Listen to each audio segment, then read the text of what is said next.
골로새서 2장 6절부터 12절까지 함께 읽습니다. 그러므로 너희가 그리스도 예수님을 주로 받았으니 그 안에서 행하되 그 안에 뿌리를 박으며 세움을 입어 교훈을 받은 대로 믿음에 서서 감사함을 넘치게 하라. 누가 철학과 헛된 속임수로 너희를 노략할까 주의하라. 이것이 사람의 유전과 세상의 초등학문을 조춤이요 그리스도를 조춤이 아니니라.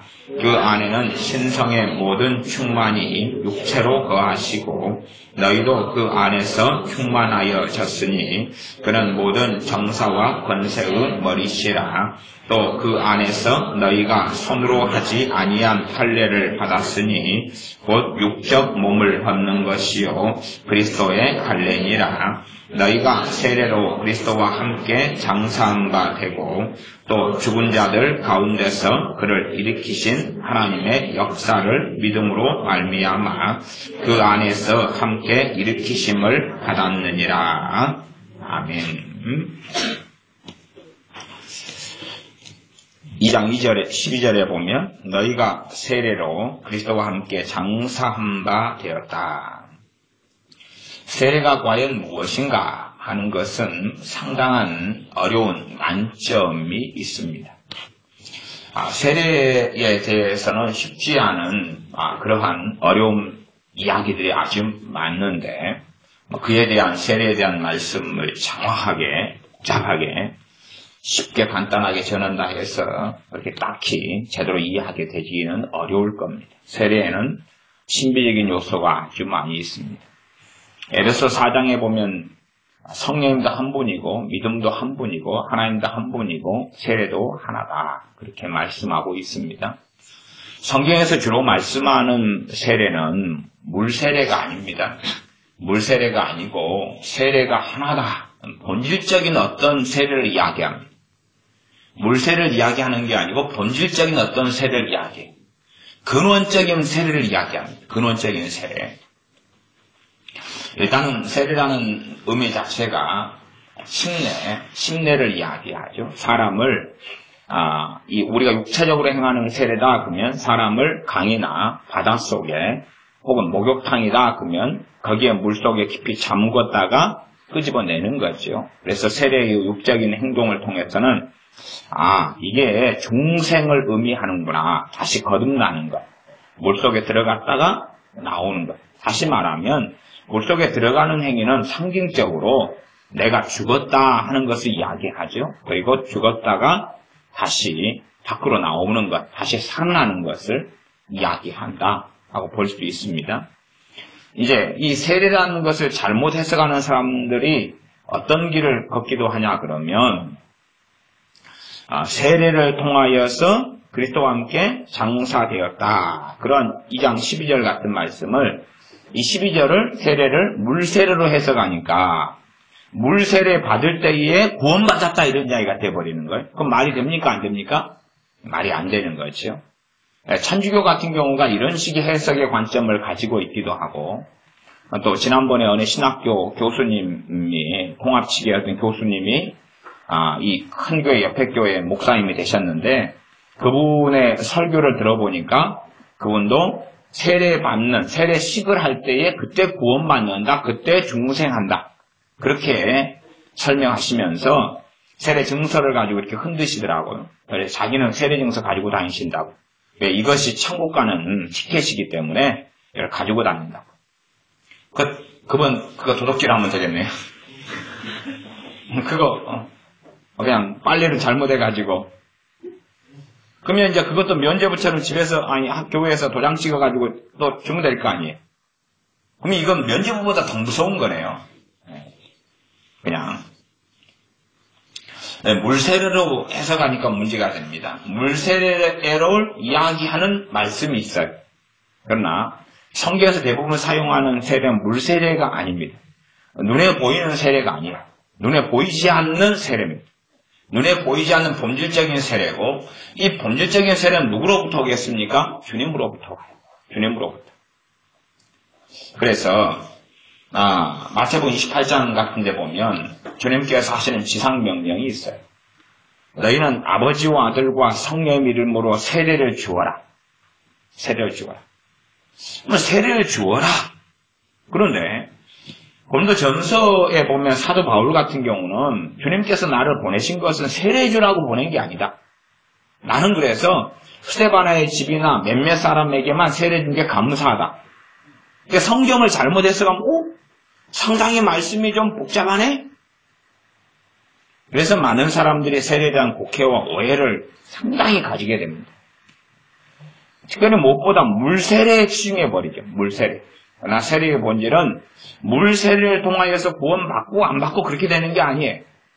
물세례를 이야기하는 게 아니라 근원적인 주님의 어떤 세례를 이야기해요. 근원적인. 그거에 대한 정확한 어떤 표현으로서는 설명할 수가 없습니다. 그리고 이제 어떤 사람에게 세례를 주느냐 그러면 당연하게는 간단하게는 예수를 믿는 사람에게 세례를 줍니다. 예수를 영접한 사람에게 세례를 줘요. 신학적으로 더 깊이 들어가 이야기한다면 주님께 세례받은 사람에게 세례를 주는 것입니다. 다시 거듭난 사람에게 세례를 주는 것입니다. 다시 이야기하면 자기가 거듭난 줄을 아는 사람에게 세례를 주는 거예요. 그러면 조금 있다가 이제 세례를 4명한테 줄 텐데 사실은 그렇습니다. 제가 오늘 정사님께도 4명이 세례받기 전에 확인하고 점검하고 다시 주님을 영접했는지 확인하시라 그랬습니다. 그러면 진정으로 내가 묻는다면 예수님을 통하여 거듭났냐고 내가 물을 때에 그렇습니다라고 하지 않는 사람은 세례받으면 안 된다는 말이에요. 예수님의 난리에 죽으셨고 부활하셔서 내가 다시 태어났느냐 그거에 대하여 성경 공부를 해가지고가 아니라 나란 존재가 그걸 알아야 돼요. 동의하는 게 아니라 내가 예수님 때문에 다시 태어났다. 그게 세례예요. 내가 예수님 때문에 거듭났다. 그게 세례예요. 세례의 본질은 영적 세례가 성경에서 대부분 말씀하는 본질이에요. 빌립 집사님을 사마리아에서 놀라운 구원의 역사, 치유의 역사, 귀신이 쫓겨나가고 그런 현장 속에서 성령님께서 광야로 가라고 부르십니다. 광야로 갔더니 거기에 이디오피아 내시, 간닥의 여왕의 국보를 맡은 내시가 병거를 타고 이디오피아로 돌아가고 있는 중이에요. 성령님께서 저 병거로 가까이 나아가라. 가까이 나아가니까 이 사람이 소리 내어가지고 이사야 성경을 읽고 있는 거예요. 우리 주님에 대한 고난에 대한 말씀을 읽고 있는 거예요. 그래서 빌립 집사님이 묻지요. 너가 읽는 것을 깨닫느냐? 가르쳐주는 사람이 없어서 깨닫지 못하고 있다. 그러니 설명을 해줍니다.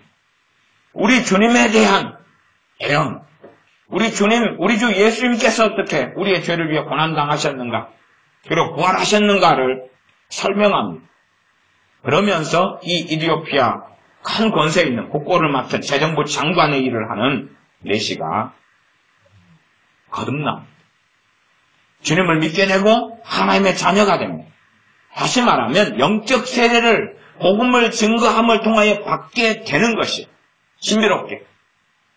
그러니 이 내시가 이방인이지만 그럼 내시지만 빌립 집사님에게 이야기합니다. 내가 세례받는 거에 대하여 무슨 세례입니까? 물세례. 내가 저기 강이 있는데 보니까 내가 물세례를 당신이 나한테 주는 거에 대하여 꺼리낌이 있냐? 나 물세례 받고 싶다. 물세례 받고 싶다. 우리 주님께서 물세례를 제정하셨거든요. 물세례를 받고 싶다. 왜냐하면 나는 이제 예수를 믿는 사람이 됐고 거듭난 사람이 되었기 때문에 나는 세례 받고 싶다. 꺼리낌이 있느냐? 없다. 그래서 이디오피아 이 내시는 빌립 집사님에게 물세례를 받고 그리고 자기 나라 고국으로 돌아갑니다. 그리고 이 이디오피아 내시를 통하여 이디오피아에 교회가 세워지기 시작합니다. 그 나라가 복음화되기 시작합니다. 성경에는 세례가 하나입니다. 세례가 하나라는 이야기는 이 영적인 세례와 물 세례가 같다는 이야기가 아니라 물 세례라는 것은 영적 세례의 결과로 벌어지는 거예요. 결과로. 열매로 벌어지는 거예요. 열매로. 어떤 나무에서 포도나무다 그럼 포도가 맺히는 것은 포도나무하고 포도는 다른 것이기도 하고 같은 것이기도 해요. 포도나무가 살아있기 때문에 그 열매로 포도가 맺히는 것처럼 참으로 진정한 주님의 세례가 있기 때문에 그 세례에서 거듭난 사람들, 믿는 사람들이 공적으로 주님 앞에서 그리고 사람 앞에서 신앙을 고백하면서 받는 게 세례예요. 그리고 또한 그러한 공적으로 신앙을 고백하고 주님 앞에서 내 신앙을 고백하는 행위를 통하여서 하나님이 주시는 복과 은혜가 임합니다. 그래서 세례는 하나님의 은혜가 임한 놀라운 통로인데 그러나 이것이 샤머니즘적으로 변해가지고 세례 받으니까 된다고 착각해서는 안 됩니다. 그건 틀려버린 거예요. 틀려버린 거예요. 물 세례를 받아서 뭔 일이 벌어지는 게 아니라 이미 주님께로부터 세례받은 사람들. 지금 제가 지금 이야기하는 세례는 성령님으로 인한 세례를 이야기하지 않습니다. 본질적으로 세례는 하나인데 그 본질적인 세례로 인하여 벌어지는 일이 성령님으로 인한 세례예요. 주님께서 세례 요한이 주님에 대해 말씀합니다. 주님께서는 불과 성령님으로 세례 주시리라. 본질적인 세례로 인하여서 무슨 세례가 가능합니까? 주님께서 성령님으로 세례 주는 게 가능하고 그리고 주의 종들이나 하나님의 사람들이 이제 예수를 믿게 된 사람들에게 물 세례 주는 게 가능한 것이에요. 그래서 어떻게 보면은 이 세례들이 조금 구분되어 있는 것처럼 보이지만 본질상의 세례는 출발점은 하나예요. 하나고 근원은 하나예요. 그래서 이러한 세례가 이러한 세례로 인하여서 신비롭게 언제 어느 때인지 정확하게 인식이 되기도 하고 안 되기도 하지만은 하나님의 자녀로 태어나게 돼요. 물 세례를 받았기 때문에 하나님 자녀가 되는 게 아니에요. 물 세례를 받았기 때문에 천국 들어가는 게 아니에요. 예전에 이 교회가 타락해 가면서는 성경에 있는 세례라는 말씀을 거의 대부분 물 세례로 해석해 버렸어요. 그래서 잘못된 길을 많이 걸어갔는데 물 세례로 해석했기 때문에 지금도 천주교에서 칠성사 이런 게 있어요. 말하자면 종부성사나 혼배성사 이런 것들이 있는데 죽을 때 세례받고 죽지 않으면 지옥에 가는 거예요. 죽을 때 세례받아야지만이 천국 가는 거예요. 무슨 세례입니까? 물 세례. 그러니 신부들의 권한은 막강하지요. 신부들을 기분 나쁘게 하면 죽을 때 세례 줘요? 안 줘요? 안 주는 거예요. 그러면 이제 지옥 가는 거예요. 그런 식으로 성경에 있는 세례에 대한 말씀을 물세례로 육체적인 행위로 만들어가면서 교회는 타락에 갔던 것이지. 그리고 타락한 상태로 그대로 유지되기도 해요. 왜 그렇습니까? 하나님 말씀을 더럽혀버렸기 때문에.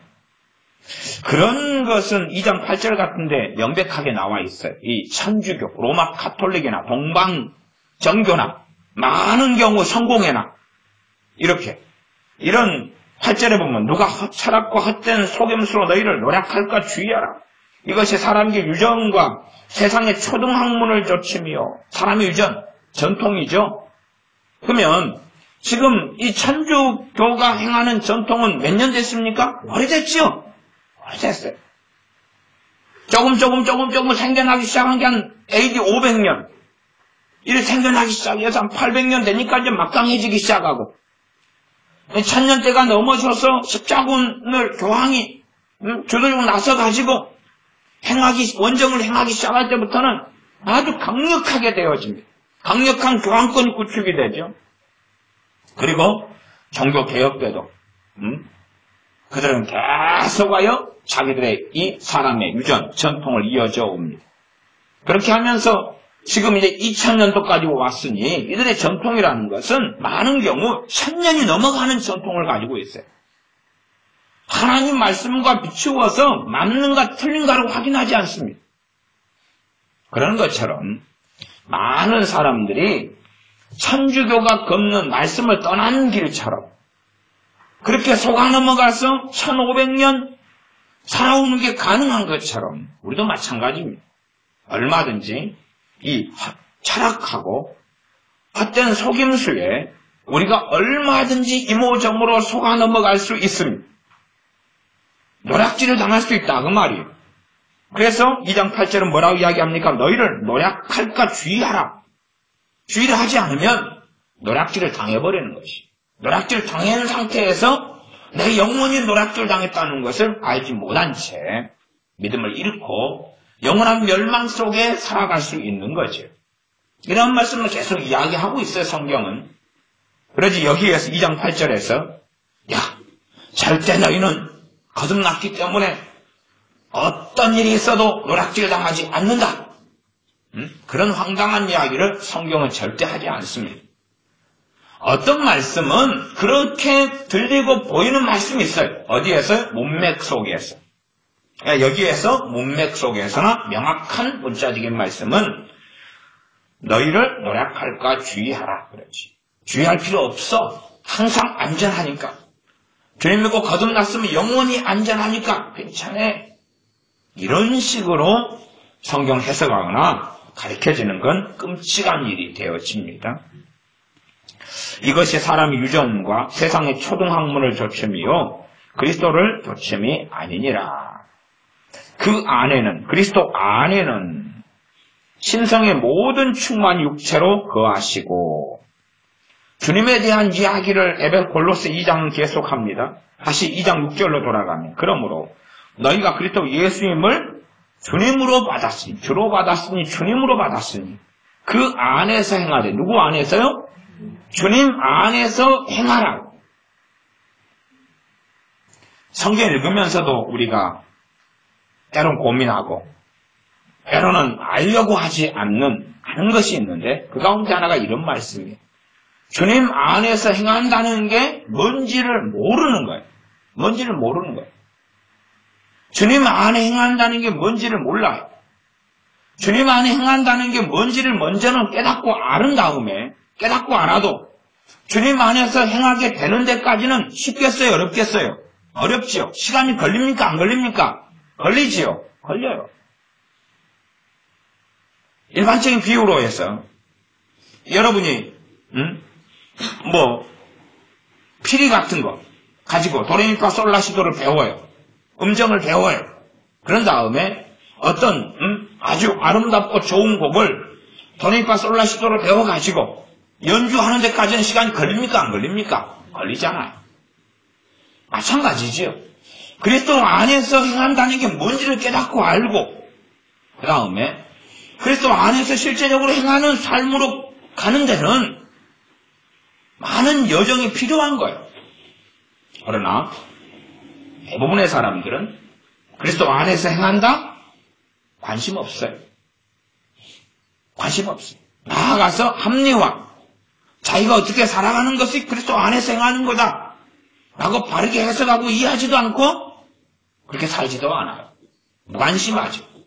그리스도 안에서 행한다. 행하라. 필요 없어요. 아니 일주일에 한번 예배당에 다니면 되잖아요. 예전에 주일 성수 그러면 주일날 되면은 하루 종일 청교도 시대나 하루 종일 예배드렸어요. 하루 종일 기도했어요. 하루 종일. 과거에 이스라엘이 깨어 있었을 때도 안식일날 그래도 되도록이면 예배하고 기도하고 말씀을 상고하고 대부분 그렇게 보냈지. 지금 시대는 어떤 시대입니까? 딱 예배 11시에 정각 시작해가지고 12시 정각 땡땡땡 끝나는데 우리 교회는 안 그렇지만 일반적으로 12시 5분만 끝나도 열받는 사람들이 있어요. 왜? 약속을 12시 15분에 해놨거든. 약속을. 언제? 12시에 항상 예배가 끝나야 되니까. 약속이니까. 누구하고 약속요? 사람이 유전 속에서 약속이니까. 그리고 12시에 끝나면 보라보라 챙겨가지고 예배당 정문까지 가면 12시 5분이요. 거기에서 약속 장소 커피숍까지 가면 10분이 걸린다. 그래서 12시 15분에 약속을 해놨는데 아니 목사님이 12시 15분에 끝내는 거예요. 열받죠. 기미 나죠. 왜 약속을 저 사람이 어기냐. 그리고 요즘 시대에는 참으로 주일 정도만 돼도 주님과 함께 살아간다는 것은 별로 의미가 없어요. 그냥 그 짧은 시간 예배드리는 신용을 하면 되거든요. 찬양하는 신용을 하면 짧게 있으면 되거든요. 기도하는 신용을 하고 짧게 있으면 되거든요. 이게 주일날 이 예배로 구별된 날 하루조차도 주님과 함께 살아가는데 그 안에서 행하는 것이 훈련되지 않아요. 단지 예배 시간 잠깐만 예배드리는 모양을 취하고 그리고 있으면 끝나거든요. 그리고 나머지는 이제 내 마음대로 시간 다 보내고 그렇게 살아가면 보통 직장이나 사회에서 살아나가는 다른 날들, 월, 화, 수, 목, 금, 토 이런 날들은 어떻게 주님 안에서 살아갈 수 있겠느냐 그 말이. 그렇게 어렵겠지. 대부분의 사람들이 현대화 되어질수록 시스템화 되어지니 정확히 몇 시에 시작해서 정확히 몇 시에 끝나요. 그렇게 정해지고 그걸 기대해요. 주님은 다 사라지죠. 시계 가지고 예배드리죠. 시계 가지고 몇 시구나. 그리고 이만큼 되면 이제 끝내야지. 그리고 이제 탁 되면 끝내. 그러니 규모가 커지면 커질수록 목회자들이 그런 약속을 잘 지키시죠. 정확한 시간에 시작해서 정확한 시간에 어떤 순서를 진행하고 정확한 시간에 끝내고 그래서 정확한 시간에 마지막 찬양 부르고 축도하고 빠이빠이 인사하고 끝내죠. 그런 것이 점점점 익숙해져가지고 점점점 익숙해져가지고 거기에 변동은 없어요. 정확한 시간에 설교 시간이 정해져 있죠. 그렇게 하는 가운데 그냥 살아가는 거예요. 큰 교회만 되면 2부, 3부, 4부, 5부 막 이러니까 앞에 팀이 빨리 끝내고 나가야 돼요. 그러니 그 다음 팀이 들어오고 그 다음 성가대가 들어와서 쫓아내요. 막 참 밀어내요. 그러니 설교가 끝나고 기도 좀 하려는데 이미 쫓겨나는 거예요. 그런 이야기를 제가 좀 들었거든요. 큰 교회는 막 쫓아내요. 밀어내요. 나가라고. 그건 바빠요. 바빠. 그 다음 팀이 들어와고 그 다음 예배자들이 들어와야 되는데 너희들 여기 죽치고 있으면 기도한다고 지키고 있으면 안 돼. 5분도 기도 못해. 바로바로 밀어내버려. 나가시오. 그냥. 그 다음에 성가대 사람들 들어왔다가 일단 그 사람들이 하는 일 중 하나 쫓아내는 거. 쫓아내고 자기들 빨리 연습하고 그 다음 사람 밀고 들어오고 막 이게 계속 도는 거예요. 주일이 얼마나 정신없는지 몰라요. 큰 교회 같은 경우. 주님 앞에 머물러 있지를 못하는 거지. 끊임없이 이제 사람의 전통과 유전 속에 형식적으로 되어질 수밖에 없죠. 최소한 주일날에 무조건 예배만 드리고 성경만 보고 기도만 해야 된다는 건 아니에요. 잠도 자시고 심지어 좀 연속극도 보려면 좀 보고 산책도 하고 운동도 하고 그러시지만 봐보세요. 주일날 내가 연속극 본다 그러면 그게 죄라면 평일날 연속극 보는 건 죄가 아닐 것 같습니까? 평일날 연속극 보는 것도 죄예요. 주일만 주님의 날입니까? 일주일에 7일이 다 주님의 날입니까? 7일이 다 주님 거예요. 그러면 주일날 연속극을 본다면 연속극을 보는데 주 안에서 행하게 해야 된다니까요. 주님 안에서 연속극을 어떻게 볼 것이냐를 고민해야 돼요. 안 보는 걸로 해결하는 문제가 아니라 안 보는 걸로 해결하려면 좀 간단하죠. 언제도 안 봐야 됩니까? 1년 365일 안 보는 거. 그러면 해결이 돼요. 근데 요즘 시장에서 연속극이 막 잡는 거 한다 그러면 혹시 그게 가능해집니까? 안 되는 사람은 안 되는 거예요.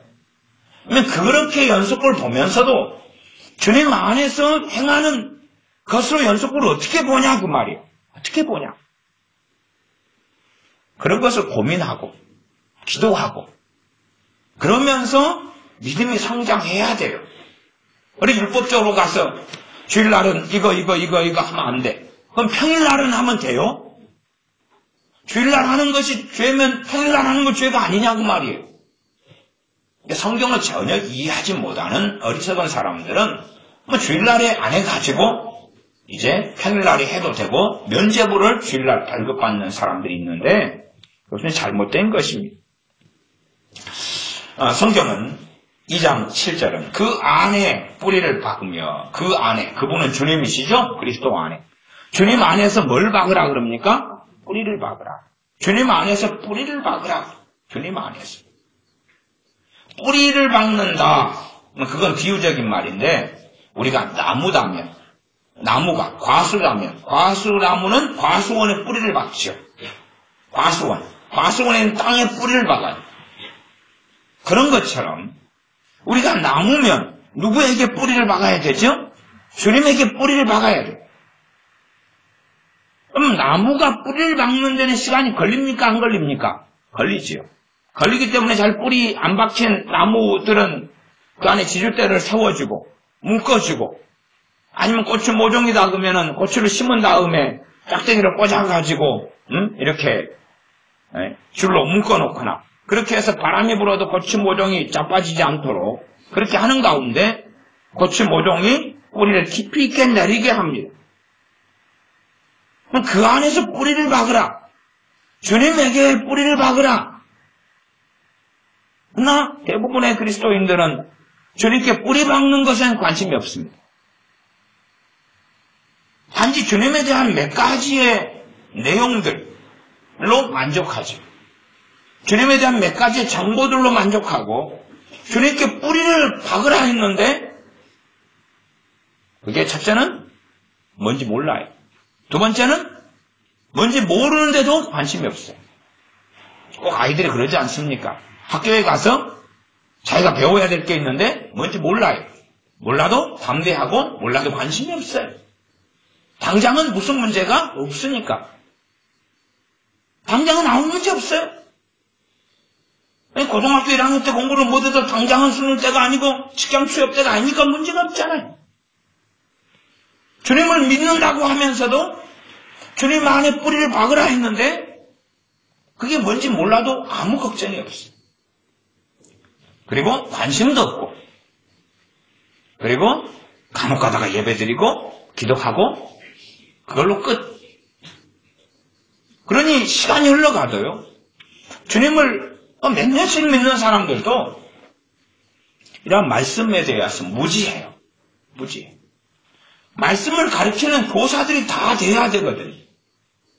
목회자인 저만이 아니라 하여튼 부모들은 누구를 가르쳐야 됩니까? 말씀을 누구한테 가르쳐야 돼요? 자녀한테. 그러면 자녀들이 말씀을 공부해야 돼요. 공부한다는 건 성경 공부가 아니라 말씀을 깨달아가고 깨달은 말씀을 삶 속에서 말씀을 가지고 살아야 되거든요. 그럼 물어보는데 누구가 자기들의 교사입니까? 부모거든요. 아빠, 이 말씀 뜻이 뭐예요? 그러면 아빠가 설명을 해줘야 되거든요. 이 말씀 뜻은 이거란다.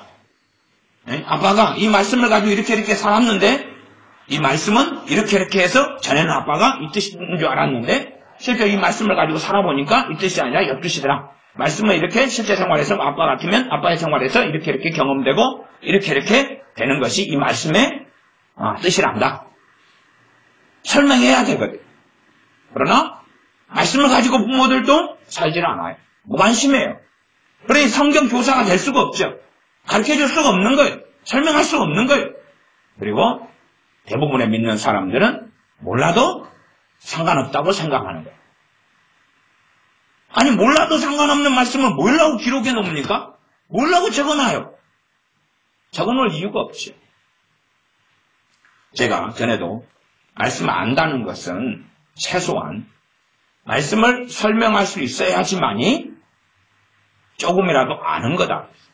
말씀을 설명할 수 있어야지만이 조금이라도 아는 거다. 말씀을 가르칠 수 있어야지만이 조금이라도 아는 거다. 그 안에서 주님 안에 뿌리를 박으라 그렇게 명령했습니다. 뿌리를 박아야 된다. 주님 안에. 주님은 살아계신 주님이십니다.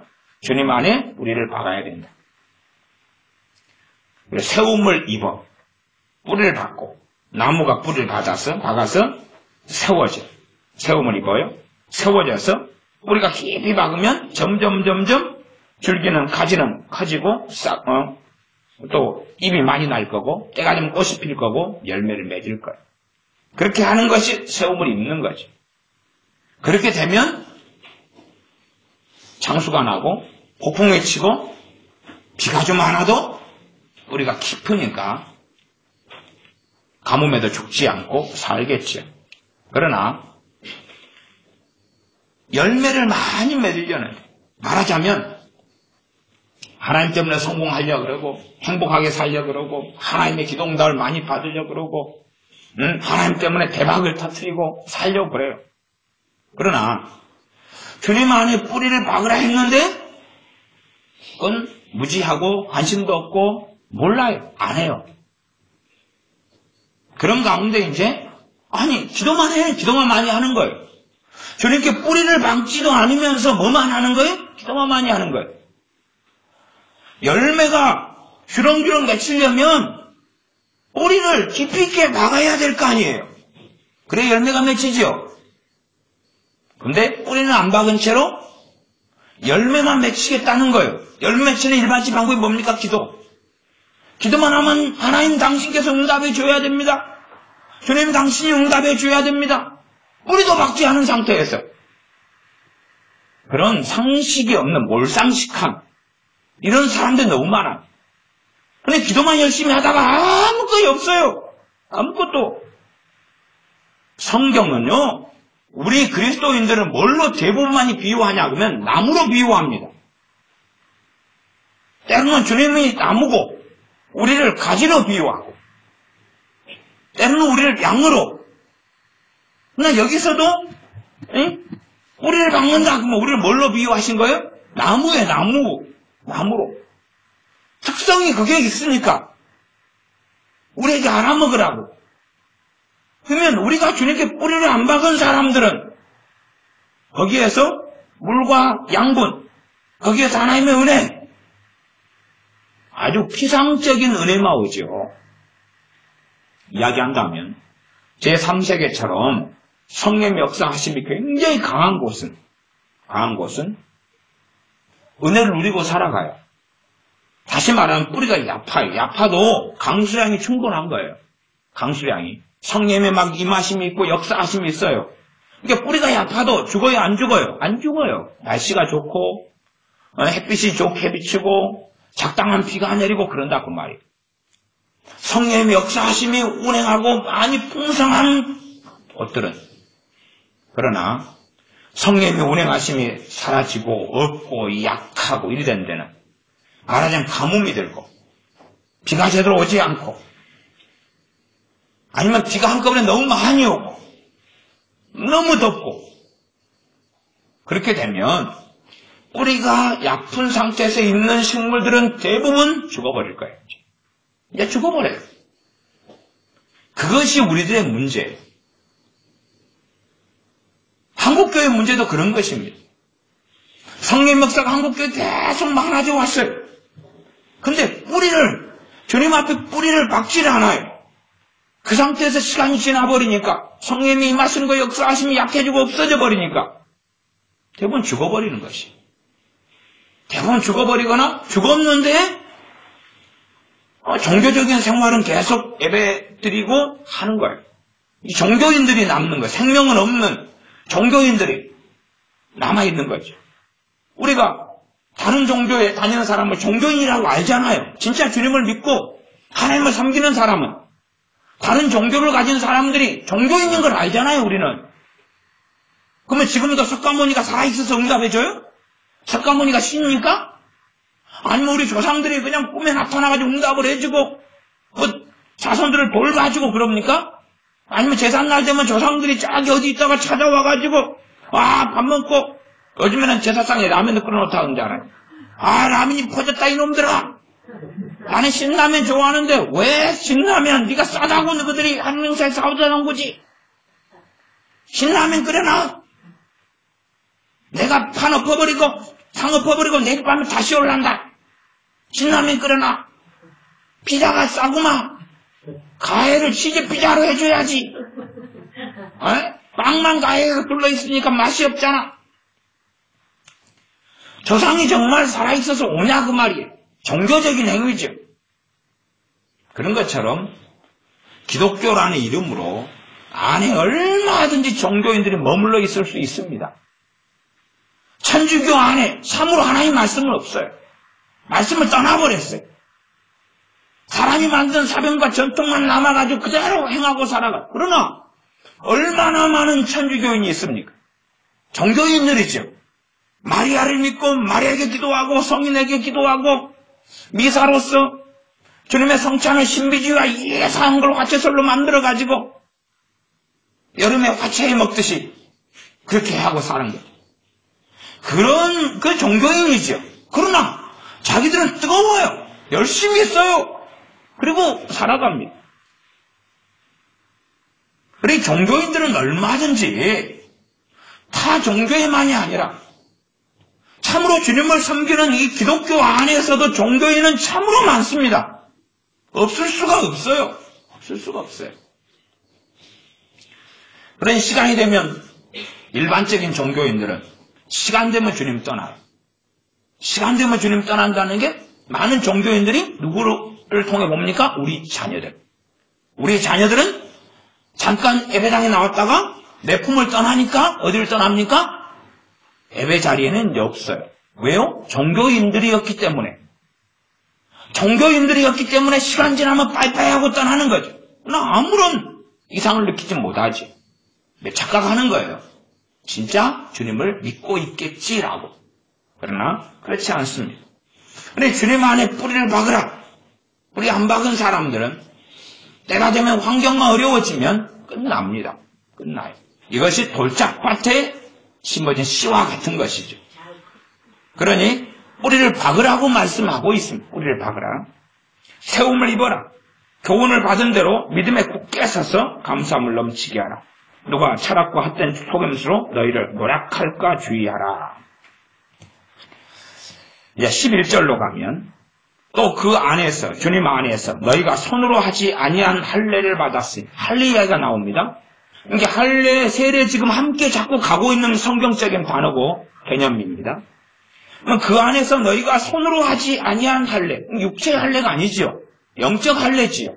영적 할례를 어쨌다 그럽니까? 받았다 그랬죠. 영적 할례를 받았다 그랬어요. 받았다. 이 영적 할례는 뭐냐? 육적인 몸을 벗는 것이요 그리스도의 할례라. 그리스도 할례라는 건 누가 주는 할례입니까? 주님이 주시는 할례죠. 주님이 주신 할례.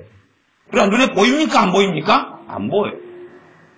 육체의 할례는 포경수술 받는 것과 같이 남자들이 할례를 난 지 8일 만에 받는 거였어요. 그러나 그 구약의 할례는 그대로 살아있으나 진정한 구약의 할례의 의미가 육적인 할례가 아니었던 거예요.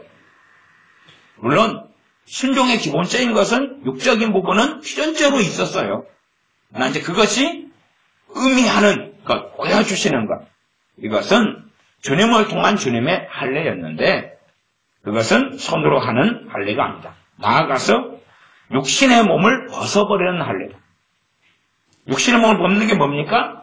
육신에 속한 자가 주님께 속한 자가 되는 것. 세상의 자녀가 하나님의 자녀가 되는 거죠. 그런 의미에서 이 할례하고 세례하고는 비슷하게 가요. 거의 개념이 중복되고 섞이는 부분이 있어요. 그러나 엄밀하게 따지면 할례는 할례고 세례는 세례고 달라지는 부분이 있습니다. 물론 그런 복잡한 부분까지는 제가 굳이 다루지 않겠습니다. 12절 너희가 세례로 그리스도와 함께 장사한 바 되었다. 세례를 통해서 주님과 함께 장사했단 말이 죽었다 그 말이. 죽었다. 무덤에 묻혔다. 죽었다 그 말이지. 세례로 가지고 주님과 함께 죽었다. 그럼 우리가 물세례 받을 때 주님과 함께 죽게 되는 게 아니에요. 이미 진정한 세례, 진정한 세례. 이것도 이 세례도 누구의 세례겠습니까? 주님의 세례고 그리스도의 세례겠죠. 그리스도의 세례를 통하여서 주님과 함께 죽어요. 그러면 그리스도의 세례는 통로가 있는데 뭐냐 하면 믿음이 통로가 됩니다. 믿음을 통하여 그리스도의 세례를 받고 주님의 죽으심과 합하여서 죽음이 일어나요. 무엇을 통해서 그냐 하면 믿음을 통해서 그렇습니다. 이 세례는 죽었으니까 죽은 다음에는 무엇이 필요합니까? 살아나는 게 필요하지. 부활하는 게 필요하지. 12절 또 죽은 자들 가운데서 그를 일으키신 하나님의 역사를 믿음으로 말미암아 그 안에서 함께 일으키심을 받았느니라. 세례 가지고 뭐 했다고요? 장사되었다. 죽었다. 세례 때문에 죽었다. 세례 때문에 죽었다. 그리고 믿음을 통하여서 다시 살아났다. 믿음을 통하여서 죽었다가 살아났다. 세례에 대한 성경의 말씀이 신약에는 굉장히 많이 있어요. 이 굉장한 많은 말씀을 짜집게 하고 조합해가지고 전체 모양으로 어떻게 만들어낸다는 것은 사실은 거의 불가능해요. 그런 식으로 이제 하는 것이 조직신학이에요. 어떤 한 주제에 대하여서 모든 성경의 관련기를 다 뽑아내가지고 이걸 어떻게 이제 연결시켜가지고 하는 게 조직신학인데, 이 잘못 붙이다 보면 몬스터가 나와요. 그러지 않습니까? 아이들 장난감 조립도 정확하게 붙이면 아름다운 멋진 장난감이나 로봇가 나오지만 잘못 붙이면 다리가 팔이 되고 팔이 다리가 되고 머리가 엉덩이에 붙고 이렇게 나올 수 있는데, 성경을 충분히 그렇게 붙여버릴 수 있거든요. 그러니 조직신학도 잘못 가면 상당히 위험한 문제가 많이 벌어집니다. 세례라는 것은 진짜 세례를 내가 받은 다음에 이제 주님 앞에 내가 참으로 주님을 믿는다는 신앙의 고백을 첫째는 하나님께, 두 번째는 사람들 앞에 고백하는 것. 이런 물세례가 그런 고백. 너희가 마음으로 믿어 의에 이르고, 마음으로 믿었기 때문에 믿은 이것을 통하여서 무슨 일이 벌어져요? 진짜 세례 받는 일이 벌어져요. 마음으로 믿어서 하나님의 의에 이르, 하나님의 의를 가지게 돼요. 그리스도의 의로우심을 덧입게 돼요. 마음으로 믿어서. 입으로 시인하여 구원에 이르느니라. 입으로 내가 시인해야 될 때 시인하지 않으면 그럼 뭐 하는 것입니까? 주님을 부인하는 거죠. 주님을 부인하는 거. 우리 주님을 믿는 사람들이 참 무서운 것이 주님을 부인하는 일들이 굉장히 많다는 사실입니다. 우리의 자녀들이요, 우리 교회 애들 다 방언다 하잖아요. 하지만 이 애들의 신앙이 정말로 별 볼 일 없는 것은 뭐냐 하면, 얘들이 학교생활 가운데 주님을 너무 많이 부인하고 살아가고 있어요. 그러니 아무것도 없어요. 학교생활 가운데 누구를 부인하냐면 주님을 부인해요. 그러면 이 대한민국 사회 자유민주국가에서 주님을 어떻게 부인한단 말인가? 세상 사람과 똑같이, 세상 주님을 안 믿는 사람과 똑같이 살아나가는 것이 뭐 하는 거예요? 주님을 부인하는 거예요. 세상 사람과 차이가 없이 사는 것이 주님을 부인하는 거예요.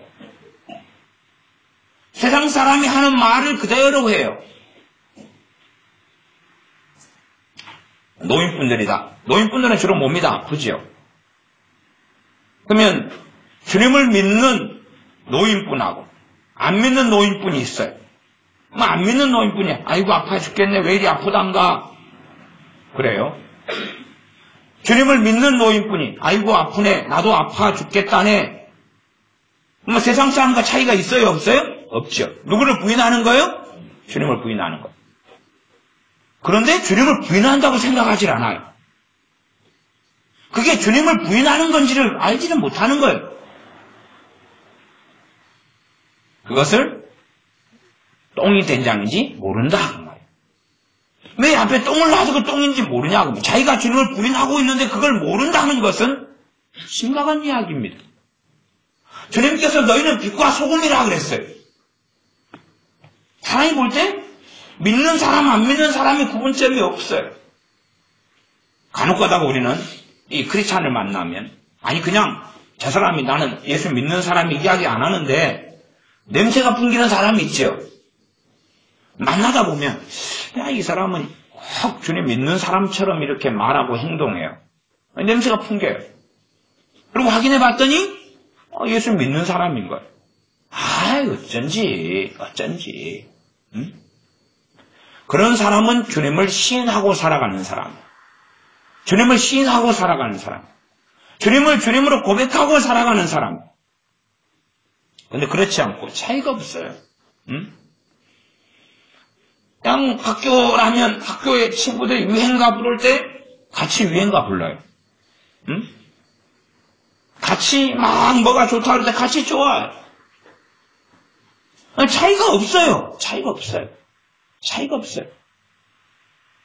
구분점이 없어요. 이제 심지어는 일반적인 세상 아이보다 더 못해버리면 그건 주님의 이름에 욕을 돌린다 그 말이에요. 주님의 이름에 욕을 돌리는 거예요. 그건 상상할 수 없이 심각하죠. 그런 삶을 사는 사람들은 비극을 초래하고 자초합니다.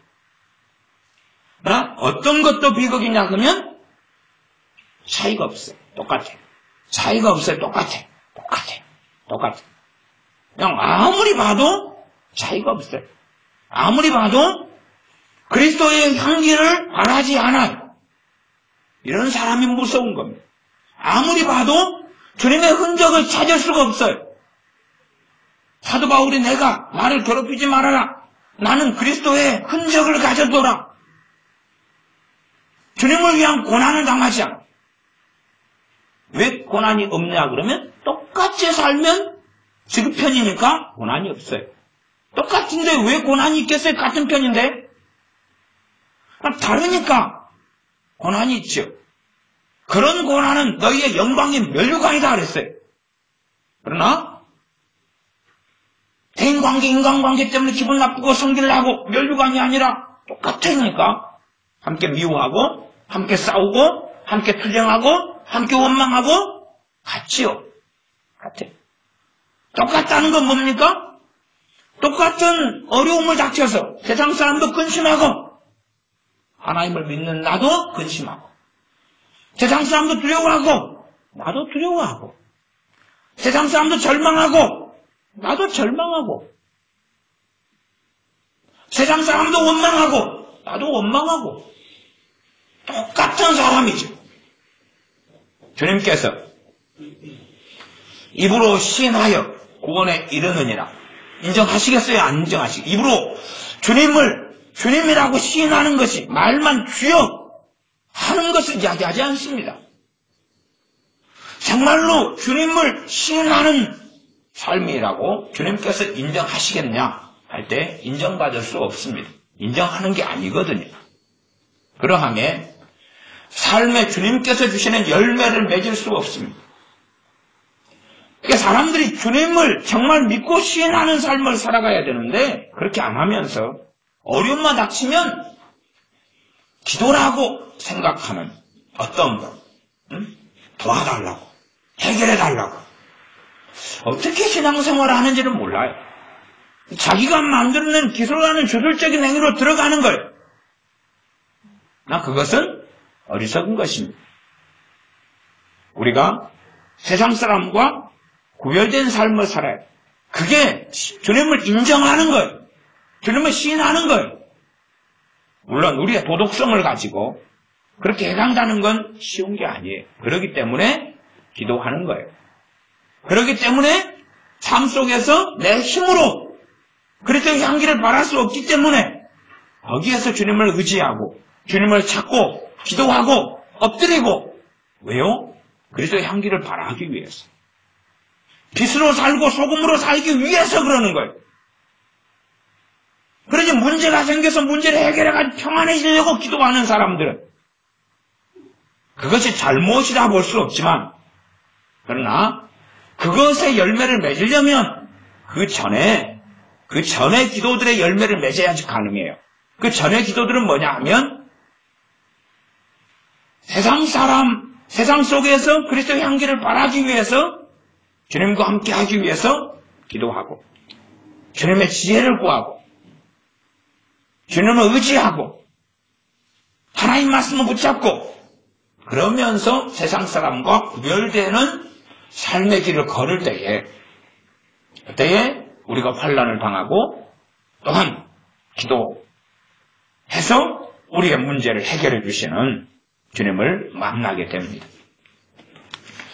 그러므로 우리의 삶 속에 참으로 단지 세례, 참된 세례, 주님으로 인한 세례를 통하여 우리는 거듭납니다. 그건 언젠지 알 수 있기도 하고 모르기도 해요. 주님 만난 날이 그날이겠죠. 주님 만난 새벽, 주님 만난 어느 밤중 길 가다가 주님 만난 그때 그 다음에 이제 필연적으로 있어야 될 것이 공적으로 신앙을 고백하는 물세례지. 물론 물세례가 없을 수도 있어요. 그러나 이제 이 공산주의 국가나 이런 것이 아닌 한은 물세례가 필요하지. 공적으로 신앙을 고백하는 거지. 그러나 단지 이 안전한 삶 속에서 물세례를 받는다 해서 되는 건 아니라 실제로 물세례라는 것은 내 신앙을 시인하고 인정하며 주님의 사람으로 나를 알리고 드러내는 것이니 단지 물세례만으로 만족하는 면죄부가 아니라 내 삶 속에서 구별된 삶을 살아나가는 것이 물세례의 연장선상이고 진정한 물세례이기도 해요. 복음을 전함으로 인하여 그리스도의 세례가 나타나요. 아버지와 아들과 성령의 이름으로 세례를 주라. 본질적으로 우리가 복음을 전함으로 사실상 주님의 세례가 나타나고 세례 주는 일이 되어지죠. 저는 그렇게 그 말씀을 해석해요. 왜요? 사도 바울 같은 경우가 세례 주는 일을 제대로 별로 안 했다고 이야기해요. 주님이 나를 보내신 것은 세례 주라고 함이 아니다. 그러면 말씀이 마태복음하고 전혀 상반되잖아요. 복음을 전함으로 근원적인 세례는 계속 나타났던 거거든요. 본질적인 세례, 거듭남의 세례, 구원의 역사가 나타났죠. 그러면서 이제 내가 생활과 삶 속에서 주님을 의지해서 주님을 시인하는 삶을 살지 않는다면 그 안에서 뿌리를 박을 수가 없어요. 그 안에서 뿌리를 박을 수가 없어요. 그리고 우리가 약해요. 그 안에서 세움을 받을 수가 없어요. 우리를 받기 위해서는 삶 속에서 내가 사는 자리에서 주님을 시인해야 돼요. 그렇기 때문에 제가 학생들에게는 그렇게 이야기했지 않습니까? 우리 믿는 사람끼리 모여있을 때는 식사기도 같은 거 안 해도 된다고. 그러나 내가 전도를 제대로 하고 살아가지 않는 일반적 우리의 삶이기 때문에 불신자, 안 믿는 사람하고 있을 때는 좀 1분이라도 머리를 숙이라고. 10초도 빠르지, 10초도 길어요. 10초도 길어요. 아니면 같이 밥 먹으니까 3초. 충분히 상대방이 기도한다 생각할 정도로. 그러나 그것이 정말로 내가 기도하는 모습을 하나님께 보이고 진짜 하나님께 기도하는 것이 효력이 있으려면 저 사람 앞에서 내가 그리스도의 향기를 바라는 삶을 살아갈 때에 그때 내가 머리를 숙일 때에 하나님이 살아계시는 것을 조금씩 세상 사람들 알게 돼요. 난 내가 아무 차이도 없는 삶을 살면서 밥 먹을 때 기도하고 머리 숙이고 있으면 쪽팔린 겁니다. 상대방이 뭐라고 생각하겠어요? 아이고, 나하고 똑같은 놈이 기도한다고 머리 숙이고 있네. 그래서 그래서 참된 신앙이 훼손당하고 욕을 먹는 거죠. 참 그게 우리의 아이러니입니다. 그게 아이러니예요. 우리는 기도해야 됩니다. 빛된 삶을 살기 위해서, 소금된 삶을 살기 위해서, 구별된 삶을 살기 위해서, 내 지혜와 내 식으로 살아가는 삶이 아니라 주님을 의지하여서 살아서 주님을 드러내고 향기를 발하도록. 우리가 참된 주님으로 인하여 주님을 믿을 때에 거듭남이, 참된 주님의 세례, 그리스도 세례가 나타나요. 그리고 이제 우리는 이제 물세례를 받습니다. 그리고 참된 이 세례를 받은 사람들에게 주님께서 그 다음에 주신 세례가 성령님으로 세례 주시는 거예요. 성령으로 세례 주시는 거예요. 성령님으로 인하여 세례 받을 때에 대부분 그때 영적인 눈이 띄어져요. 주님을 영접해서 믿음을 통하여 거듭나고 이것이 세례를 통하여 벌어지는데 물세례 아니에요. 근원적인 참된 세례입니다. 주님 그리스도의 세례예요. 그때에 거듭남이 일어나는데 그 거듭남이 일어날 때 누가 임하십니까? 성령이 임하시는 거예요. 그건 본질적인 사실이에요. 성령이 역사하시고 그리고 임하셔요. 불신자인 내게 성령의 역사하심이 있어야 돼. 임하심은 없어도 임하시기 전에 이미 역사하셔야지만이 주님의 복음을 진리로 깨닫게 돼요. 주님을 영접하고 말씀을 믿고 그게 가능하죠. 그러면서 주님을 영접하고 참된 주님 그리스도 세례가 있을 때 또한 성령님이 임하셔요. 그러나 그런 성령이 임하심으로 충분한 게 아니에요. 끝난 게 아니에요. 끝나지 않았어요. 그렇게 해봐야 영적인 눈을 뜨지 못해요. 그렇게 해봐야 힘이 없고 메가리가 없어요. 생명력이 없어요. 능력이 없어요. 무능해요. 눈에 보이는 것만 의지하고 살아갈 뿐이 없어요. 그러함에 주님께서 성령님을 보내신다고 말씀하셨어요. 성령을 보내셔서 우리를 능력 있게 하시고 하나님의 사람으로 살게 하시는 겁니다. 그러함에 주님으로 인하는 근원적인 이 세례를 통하여서 이제 우리가 공적인 신앙을 고백하는 물세례를 받고 행하고 그리고 성령의 세례를 기대하고 나아가 성령의 세례가 주어진 사람들에게 그 다음에 이어지는 게 성령님으로 충만케 되는 거예요. 그러니까 성령님으로 인한 세례, 주님께 주시는 성령님으로 인한 세례가 주어질 때에 그 다음부터 성령님의 충만을 받을 수 있어요. 그렇지 않으면 성령의 충만이라는 것은 형이상학적인 세계, 이상적인 세계로 끝나고 말아요.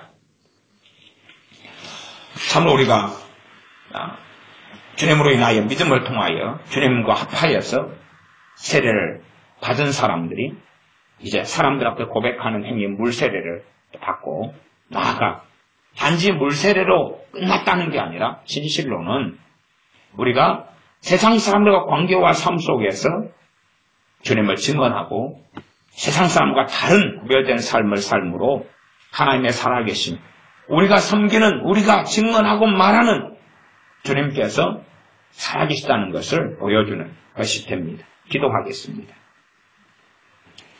아버지 하나님, 우리가 어리석은 삶, 세속적인 삶, 또한 단지 예배만 드리고 기도만 하면서 만족하는 삶이 아니라 내가 있는 삶의 자리에서 주님을 증언하고 입으로 주님을 시인하는 그러한 삶을 살게 하여 주시옵소서. 예수님의 이름으로 기도하옵나이다. 아멘.